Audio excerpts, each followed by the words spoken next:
Hello বন্ধুরা, আসসালামু আলাইকুম। আশা করি সবাই ভালো আছেন। তো আপনাদের উদ্দেশ্যে কিছু কথা বলবো। ও যে ভুল করছে সে ভুলটা যদি আপনারা না করেন সেজন্য ভিডিওটা করা।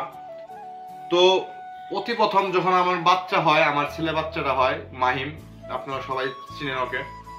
তো হওয়ার পর আমি ওকে রেখে ঢাকা শহরে সিলেট চট্টগ্রাম কাজের জন্য বেরিয়ে যাই। আর 2.5 বছর বাড়িতে না থাকার কারণে আজকে হয়তো বা এই অবস্থা। তো আমি মাঝে মাঝে যখন বাড়িতে আসছি তখন ও আমাকে বলছে, তো আমি অতটা গুরুত্ব দেই নাই। তো দেখছি যে ও ওষুধ খাইতেছে, ওষুধ আনছে, জিজ্ঞেস করছি।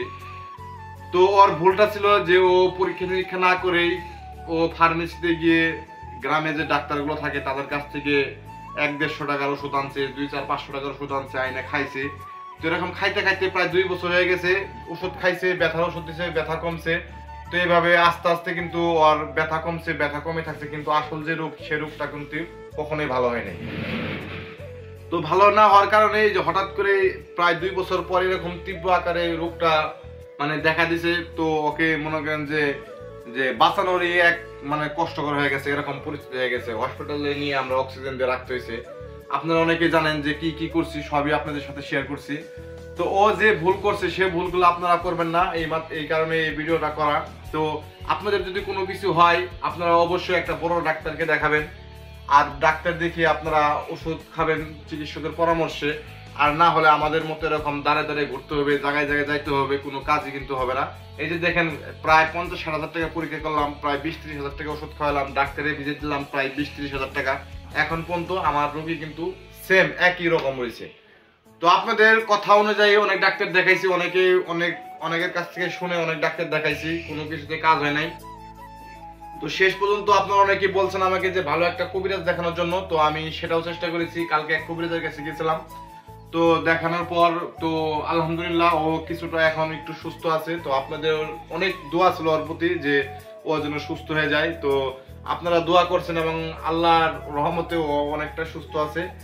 তো সবাই ওর জন্য দোয়া করবেন। আর আপনাদের কাছে একটাই রিকোয়েস্ট থাকবে, আপনারা যে কোনো রোগ হোক, ভাই ও বোনেরা, আপনাদের যে কোনো রোগ হোক, আপনারা প্রথমে একটা ভালো চিকিৎসকের পরামর্শ নেবেন।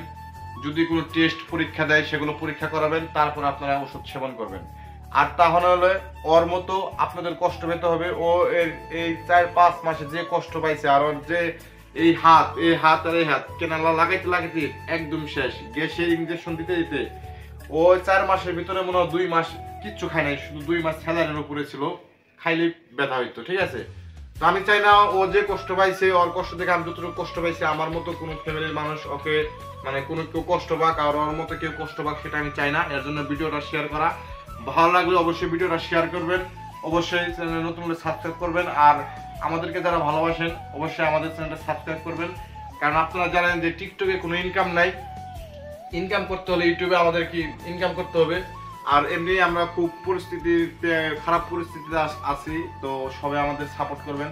তো সবাই সুস্থ থাকবেন, ভালো থাকবেন। আর ওর জন্য আপনারা বেশি বেশি দোয়া করবেন, ওর জন্য তাড়াতাড়ি সুস্থ হয়ে যায় আর আমাদের সবার মাঝে হাসি মুখে ফিরে আসে। তো সবাইকে ধন্যবাদ ভিডিওটা শেষ পর্যন্ত দেখার জন্য। আসসালামু আলাইকুম।